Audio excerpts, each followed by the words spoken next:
Welcome back to the deep dive. Today, we are taking on a big one of the most sacred cows in modern life, really. Stability. We are. We're looking at a whole stack of material that suggests the very comfort we're all chasing, well, it might be the biggest thing standing in the way of our potential. And it's such a counterintuitive idea, isn't it? Especially today when everything is geared towards certainty, towards routine. Exactly. We've been digging into sources that argue stability, which, often shows up disguised as responsibility or maturity, is quietly killing our growth. It does it by discouraging any kind of necessary friction. Okay, let's unpack that because the core thesis here isn't about, say, self-indulgence. It's not about hedonism. Those things are obvious. Right, they're dramatic. Yeah, the material really stresses that comfort. It rarely arrives as this big indulgence. It shows up disguised as maturity. As responsibility, Yeah. as just doing the sensible thing. And because it feels earned, that's what makes it so insidious. That is the absolute crux of the danger. You achieve that baseline stability, the steady income, the comfortable home, the predictable routine, and it feels like you've won. It feels like an endpoint. But the source material is really clear on this. Comfort doesn't ruin your life dramatically. There's no sudden collapse. Oh, it ruins it quietly, slowly, and as they frame it, respectfully. Wait, respectfully. I mean, that sounds almost cynical. Are the sources saying we should feel guilty for just having a basic level of security? Not guilty, but aware. Think about what respectfully ruined really means. Okay. It means you wake up one day, maybe decades later, and you realize you never took that big risk. And not because you failed, but because you had too much good stuff to protect. It didn't demand that you stop, but it raised the cost of moving so high that you sort of implicitly agreed to settle. That's it. The critical shift isn't that you collapse, it's that you settle. You settle into the arrangement you've built. And our mission for this deep dive is to use these frameworks to identify exactly how that settling happens, to see the subtle ways our potential quietly erodes under this blanket of routine. Exactly. We need to stop taking stability for granted as this ultimate good and start treating it as more of a strategic, maybe even a temporary choice. We have to challenge that perception. So let's start right there, with this idea that stability has to be a means, not an end. The sources are pretty careful to point out that chaos isn't noble. Stability is not the enemy here. Right. Stability is supposed to be a support structure. It's a foundation you build on so you don't have to worry about the house falling down while you're working. Okay. The problem starts when that foundation becomes the whole point. Mm-hmm. When avoiding discomfort, avoiding any friction, becomes more important than becoming capable. So the mindset shifts from, this structure works, now I can build the next floor, to something like, for the love of God, don't touch it, the structure's perfect. Yes. You stop trying to protect your own growth trajectory, and you start spending all of your energy protecting the arrangement you're currently in. And that's a huge distinction. It is because comfort initially feels like progress. You've solved old problems. But then without warning, that feeling, it transitions into preservation. You stop experimenting, you stop risking. You stop questioning whether the structure you're protecting even serves who you're becoming. The trajectory gets sacrificed for the arrangement. You're prioritizing the current reality over your future potential. That transition from progress to preservation, that feels like where the real danger is. You feel responsible for the life you built, and suddenly that life needs all your resources just to maintain it. And this is where the sources give us a really powerful self-assessment tool. They call it the stability check.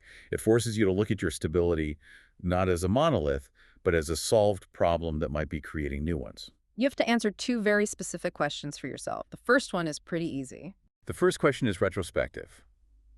What problem did my current stability originally solve? So maybe it solved, chronic financial anxiety or the stress of job hopping or living paycheck to paycheck. Right. That's the positive utility. That's why you built the structure in the first place. And then the second question is the one that really demands some honesty. It's, what problem is it now preventing me from solving? If I'm holding on to a high salary in a dead-end job for stability, okay, it's solving the money problem. But it's preventing me from solving the meaning problem. And if you can't answer that second question, the sources would argue you're just not looking honestly at the deferred cost of your comfort. It's as if stability, once you have it, becomes this kind of administrative burden. It starts demanding your time, your energy, your courage resources that should be going to the next problem. Instead, they're just spent maintaining the current setup. It makes perfect sense. You're just building an inertia that gets harder and harder to break. Now, moving from just preserving the arrangement to actual capability erosion, this shift is possible because modern life is so aggressive about blurring the lines between better and just easier. This blurring is incredibly dangerous. It feeds that preservation mindset. Right. Easier is marketed as better. Faster is marketed as smarter. Convenient is marketed as free. Yeah. But the sources, they keep reminding us that friction isn't the enemy. Friction is feedback. We've optimized everything for ease. We have systems to eliminate every minor inconvenience. And when that resistance disappears, strength just erodes. And that's true for physical strength, mental resilience, even character. Yeah, we lose the muscularity we need to face real difficulty. And what's fascinating is the cost of no resistance. Mm. I mean, you put a limb in a cast, the muscle atrophies because it has no opposition. The mind and character, they suffer the same fate. Comfort removes the pressures that force us to adapt. It keeps you functional. You can manage your optimized routine just fine, but it prevents you from becoming formidable. You're fine until a real challenge shows up, and then you discover you just don't have the muscle memory for dealing with true resistance. So how do we identify what capabilities are eroding right now under that blanket of ease? The sources offer another tool for this, which they call the friction inventory. Yes. So for this one, you're challenged to list 3 things in your life that actively remove friction. Think about, automated systems, food delivery apps, optimization tools. Like using a personal assistant service for all your scheduling or relying on noise-canceling headphones in every situation. Huge friction remover. Exactly. Is it the meal kit service that's eroding your ability to plan and have patience in the kitchen? Or the automated smart home that's eroding your awareness of your own environment? For each one you list, you have to ask, what capability might this be quietly eroding? Because if you outsource all the friction, you're also outsourcing the opportunity to adapt. Right. If I only use GPS for my daily route, my navigational mind shrinks. If I rely on constant short-term fixes for everything, my patience goes out the window. My tolerance for even minor ambiguity just disappears. So the cost isn't that you save time. The cost is that you no longer have that skill when the technology fails you. And the warning attached to this is pretty stark. If nothing comes to mind when you ask that question, you should assume the cost is deferred, not absent. You will pay for that lost capability later when you face a challenge that some app can't solve. That sets us up perfectly for the next part, this quiet trade, the slow mechanism where potential actually dies. It's not instant. It erodes when we choose certain behaviors, usually in the name of peace. It erodes when you choose predictability over learning, approval over honesty, short-term relief over long-term meaning. And we tell ourselves we'll take the risks later. Once things are more secure, once the kids are older, the market stabilizes. But later almost never arrives because comfort demands protection. And protection creates dependency. The high watermark of your comfort becomes the new floor you have to protect at all costs. And that dependency, it raises the cost of deviating so high that you feel forced to postpone growth just to preserve stability. It's like being in a very, very expensive cage.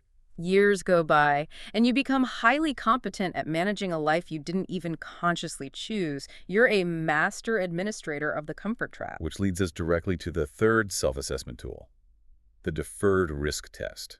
I found this one to be really jarring. It starts by asking, what risk did I promise myself I would take once things settled down? Maybe it was starting that nonprofit or writing a book or moving abroad. And then comes the brutal follow-up. What has to be dismantled for that risk to be possible now? It forces you to name the high costs of your status quo. And that dismantling cost, that's revealed as the true reason you've been waiting. It's the mortgage on the house you don't need, the golden handcuffs from the job you hate, the complicated schedule you built to justify your consumption habits. And that dismantling cost, it's not just financial, it's emotional, it's logistical. And because it's so high, you stay put. You are, in effect, trapped by a life you spent years building. And this reveals the implicit trade that comfort always demands. A trade you never explicitly agreed to, but it happens through thousands of tiny decisions. It's a trade of edge for ease, Curiosity for certainty. and becoming for maintaining. And the outcome is, one day you just notice you're less willing to try things that might fail. Yeah. You're less tolerant of uncertainty. You're less capable of sitting with discomfort without reaching for something to numb it. Your world shrinks, which feels safer than stretching. And this is how people become fragile without ever realizing it. They're optimized for a smaller, safer world, and their capacity to deal with anything outside of that world has just vanished. Which is why the sources insist we need to re-examine hardship. I mean, hardship is not automatically strengthening. It's a fork in the road. So if hardship arrives, a business fails, a relationship ends, and you face it directly, it teaches you something. It sharpens your perception. It forces you to adapt. It strips away illusions. But if hardship arrives and you numb it, or you outsource it, or you just resent it, it corrodes you. Hmm. And comfort's whole strategy is to avoid failure by avoiding exposure, which means it also keeps you safe from learning. You can't learn capability in a vacuum. This ties into a really compelling societal critique in the source material, that comfort is socially encouraged, that the larger system, be it economic or political, actually benefits from us avoiding friction. That's a key insight. A comfortable, routine-bound population is, well, it's predictable. They don't ask disruptive questions. No, they optimize within the existing systems instead of challenging the incentives that created them. Systems, by their very design, reward the behavior that sustains them. Comfort keeps people compliant, risk-averse, and just tired enough from managing their complex, comfortable lives that they don't resist. So are you saying the world is actively incentivizing us to be fragile? In a sense, yes. The sources draw a very sharp distinction here. The world has not become safer. People have become more protected. And protection is not the same as capability. You might be protected from the storm by your expensive insurance, but you still can't navigate the open sea. Exactly. You lack the muscle and the knowledge to operate outside your comfort zone. The central theme here is that discipline, it used to be imposed by scarcity. If you didn't work, you didn't eat.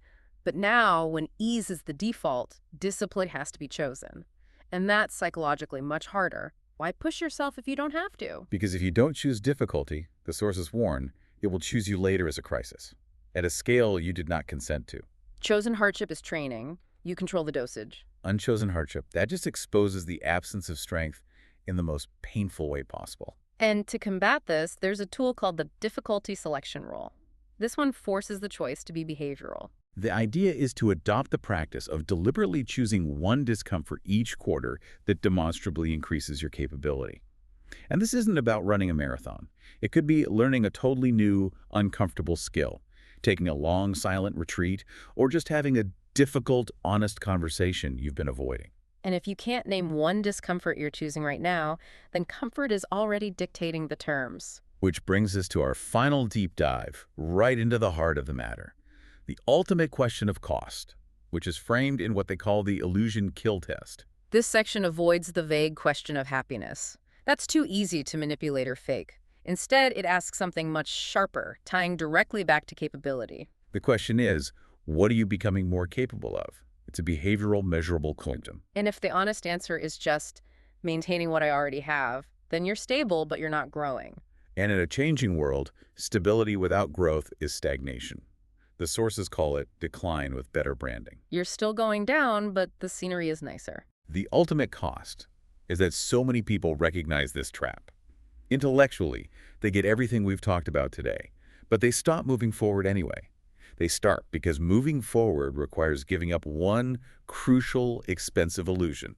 The illusion that you can keep your current comfort and still become the person you know you could be, that illusion is the most expensive thing you own. You believe you can get growth without loss. So we conclude with the final challenge, the illusion kill test.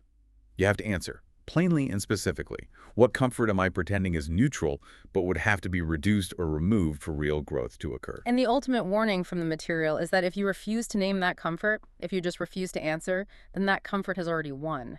You've successfully converted insight into mere consumption, and comfort loves insight that never turns into actual change. So, to summarize, we've taken the source material and we've identified the necessary steps. We've learned to identify what stability protects versus what it prevents.